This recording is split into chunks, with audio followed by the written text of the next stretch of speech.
China's capital oscillates between outrage over zero COVID and dealing with infections.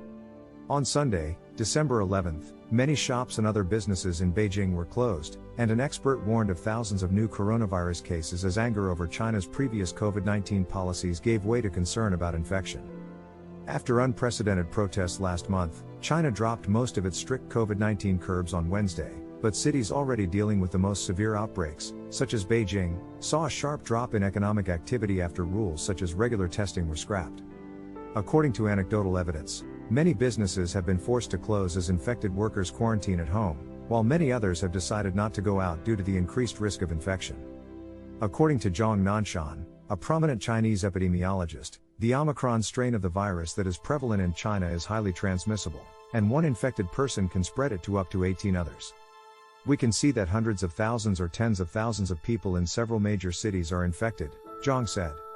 With regular COVID-19 testing of Beijing residents discontinued and limited to groups such as health workers, official counts of new cases have plummeted.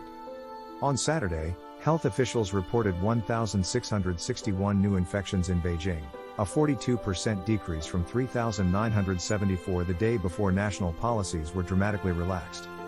However, evidence suggests that there are many more cases in the city of nearly 22 million people, where everyone appears to know someone who has contracted COVID. Economists widely expect China's road to economic health to be bumpy, with shocks like labor shortages caused by workers calling in sick delaying a full-fledged recovery for some time. The transition away from zero COVID will eventually allow consumer spending patterns to return to normal, Mark Williams, chief Asia economist at Capital Economics, wrote in a note.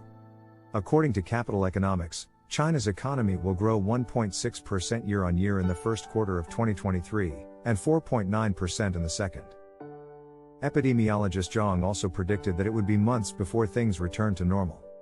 In my opinion, after March and the first half of next year, he said. While most domestic COVID-19 restrictions have been lifted, China's international borders remain largely closed to foreigners, including tourists. Inbound travelers are quarantined for 5 days at centralized government facilities, followed by 3 days of self-monitoring at home. However, there are hints that this rule may change. When asked if quarantine rules were being relaxed, staff at Chengdu's main international airport said that as of Saturday, whether or not one needed to do the 3 days of home quarantine depended on a person's neighborhood authorities.